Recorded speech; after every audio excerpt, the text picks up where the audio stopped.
O lixo nos oceanos. Sinal de alerta.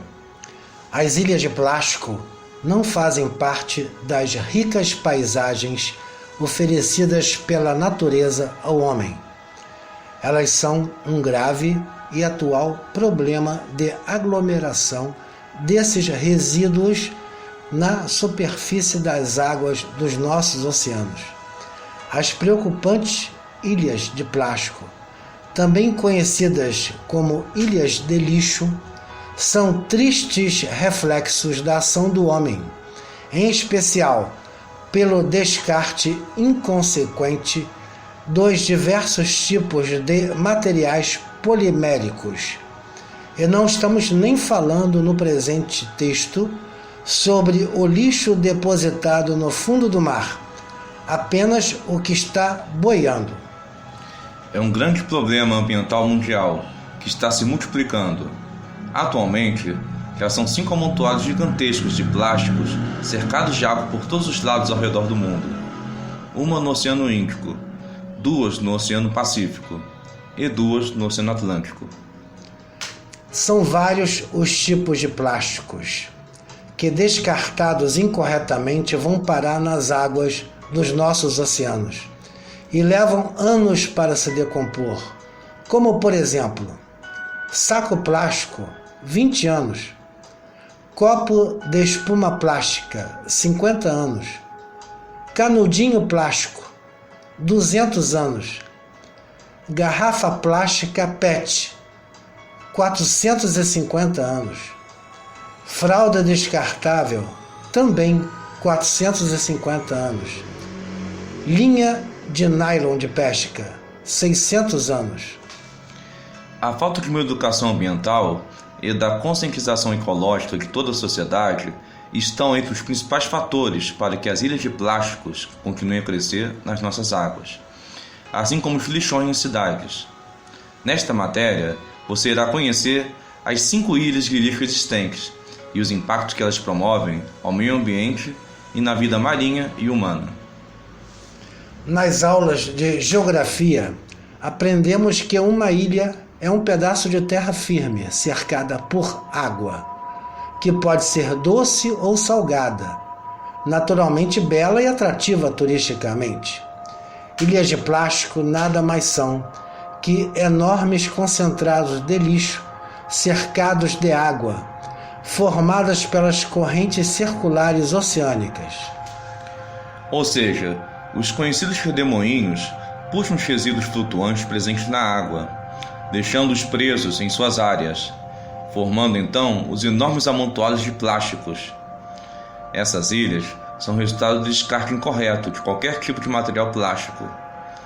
Nessa hora, é importante destacar que quando jogamos um canudo, uma tampa, um plástico de bala ou qualquer outro item na rua, na praça, no parque ou na areia da praia, estamos contribuindo para aumentar ou começar a formar uma ilha de plástico, por menor que ela seja. Afinal, a água da chuva e o vento podem levar o nosso lixo para rios e mares. O material ficará flutuando nas águas até serem envoltos por um redemoinho e começarem a formar as manchas nos oceanos. Como já dissemos, são 5 ilhas de plástico existentes nos nossos oceanos. 2 no Pacífico, 2 no Atlântico e uma no Oceano Índico. Vamos conhecer melhor cada uma delas? Grande Ilha de Lixo do Pacífico. A Grande Ilha de Lixo do Pacífico foi a primeira a ser descoberta. O fato aconteceu em 1997, quando o capitão e oceanógrafo norte-americano Charles Moore voltava com seu veleiro após ter participado de uma tradicional regata náutica. Na época, ele se deparou com uma extensão tão grande de lixo na água que precisou de 7 dias para atravessar a superfície. A Grande Ilha de Lixo do Pacífico recebe esse nome por ser considerada a maior aglomeração de lixos em tamanho e ficou conhecida como o 7º continente. A grande mancha no meio das águas se move entre o estado da Califórnia e o Havaí. E estima-se que o seu território seja 3 vezes maior que o da França, possuindo 1,8 trilhão de objetos no litoral do Peru. Possui em sua região central cerca de 400 mil partículas por metro quadrado e uma extensão de 2,6 quilômetros. Ilha de Plástico do Índico. Partindo do nome, a Ilha de Plástico do Índico fica entre as correntes marítimas do Oceano Índico e tem 2,1 a 5 quilômetros de extensão. Ilha de Plástico do Atlântico Sul. Como o próprio nome indica, ela navega na corrente do Atlântico Sul e concentra 2,8 mil toneladas de plástico. Qual o impacto ambiental da Ilha de Plástico?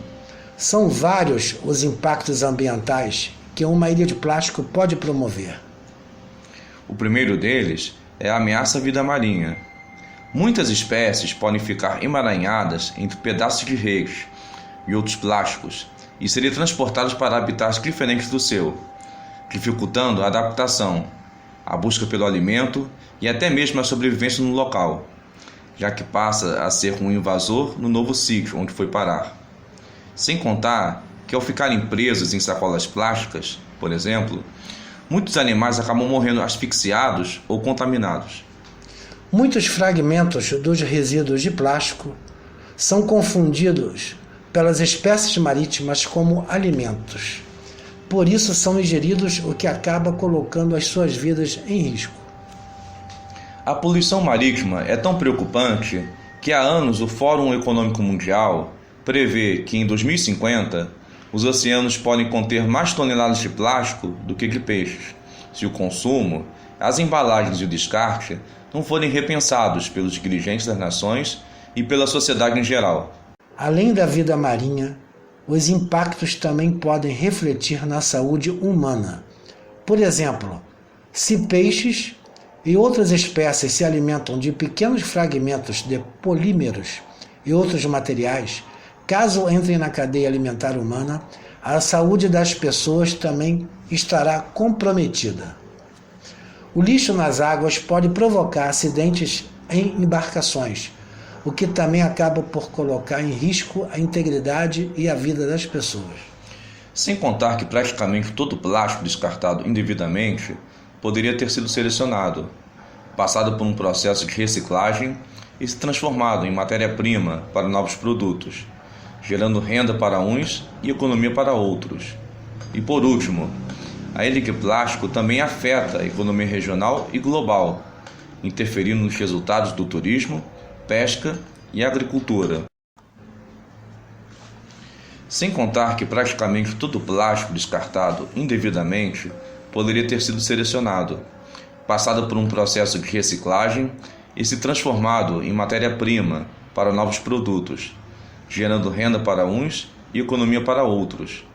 E por último, a ilha de plástico também afeta a economia regional e global, interferindo nos resultados do turismo, pesca e aquicultura, sem contar os gastos gerados com limpeza.